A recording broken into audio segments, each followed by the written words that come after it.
Cronus and the primordial deities were the first generation of gods and goddesses.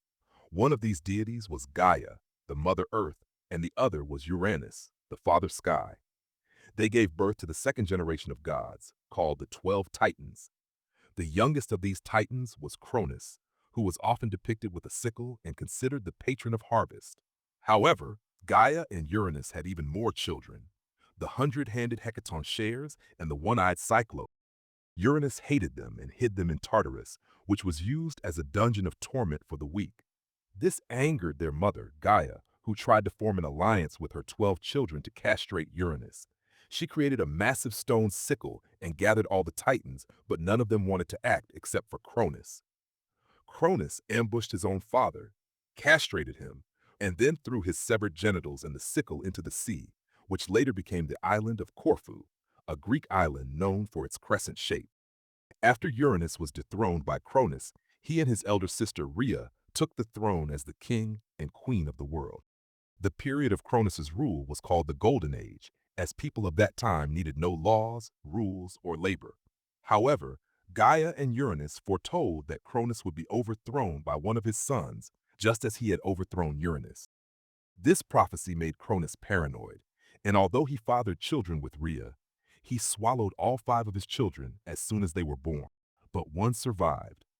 Rhea secretly gave birth to a 6th child, whom she named Zeus, and she wanted to take revenge on Cronus for his actions against their father and their children.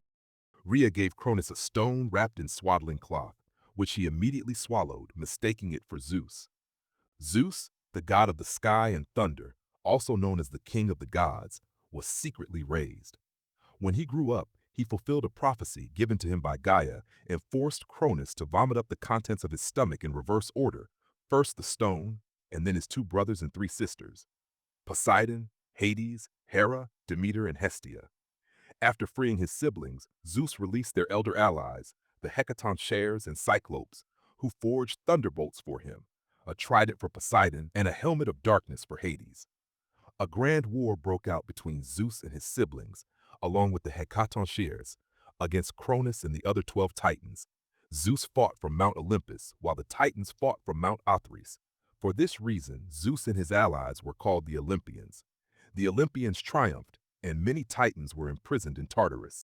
Zeus married his sister Hera, who, according to myths, bore him Ares and Hephaestus. However, Zeus became infamous for his numerous affairs with other goddesses, from whom came Athena, Hermes, Dionysus, Apollo, and Artemis. Hera, the goddess of marriage, women, and family, was both Zeus's wife and sister. She was the queen of the gods and one of the most jealous and vengeful goddesses, punishing the women who slept with her husband, as well as the children born from those unions. When she discovered that Leto, one of Zeus's lovers, was pregnant with Apollo and Artemis, she tried to prevent their birth. She persuaded nature spirits to stop the birth.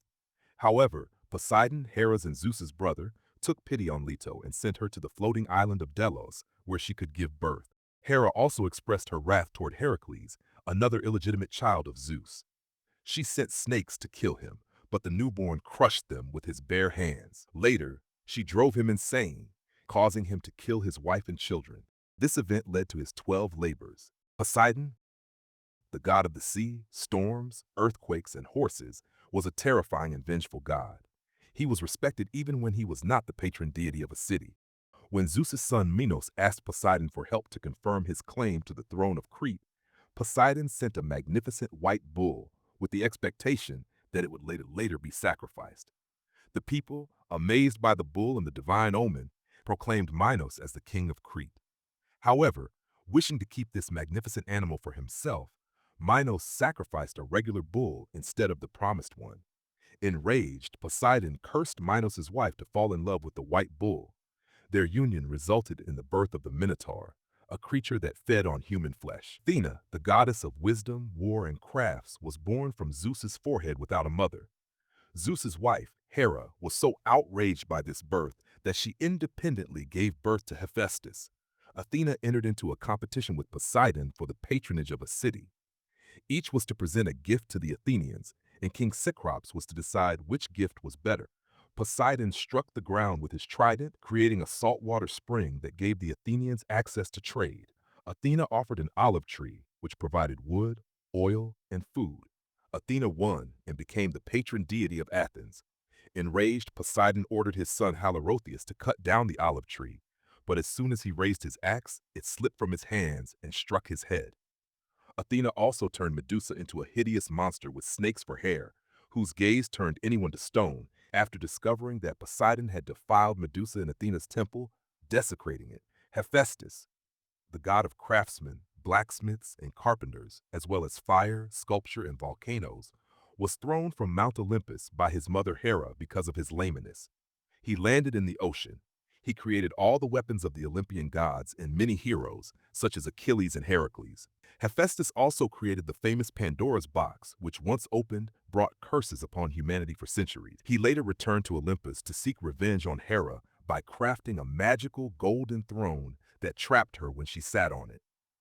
The other gods begged Hephaestus to return to Olympus and release his mother, but he refused until he was allowed to marry Aphrodite. His mother fulfilled his request. Aphrodite, the goddess of love, lust, beauty, pleasure, and passion, was born from the genitals of Uranus, which fell into the ocean after Cronus had severed them. Aphrodite generously rewarded those who honored her, but punished those who disrespected her.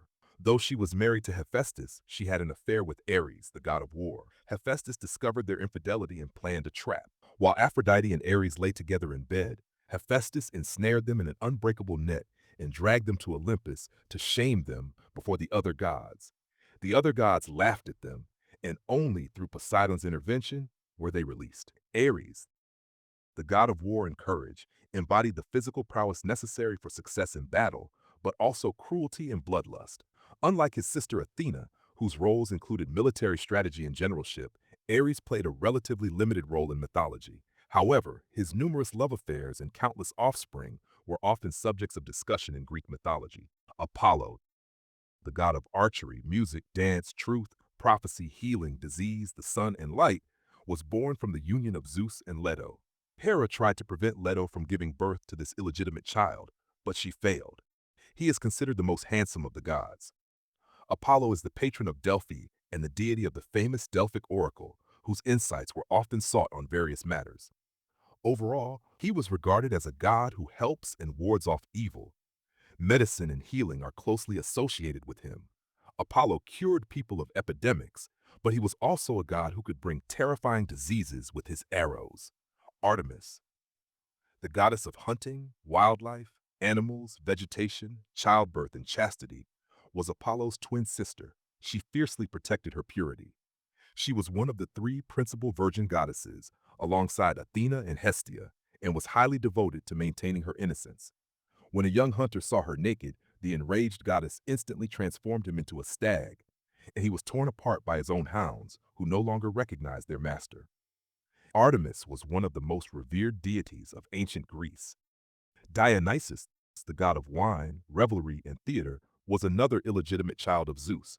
Numerous festivals in his honor involved mass feasts and orgies. Hermes, the messenger god and the protector of thieves, travelers, and merchants, moved quickly and freely between the mortal and divine worlds thanks to his winged sandals. He serves as a guide for souls to the afterlife.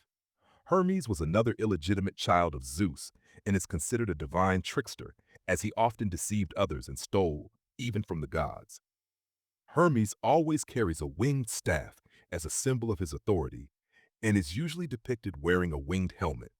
Demeter, the goddess of harvest and agriculture, who oversees crops, became the mother of Persephone, the goddess of fertility, together with her brother Zeus. Hades, the god of the dead, fell in love with Persephone and emerged from the earth to abduct her into his realm. Demeter searched everywhere for her beloved daughter until she was informed that Hades had taken her to the underworld.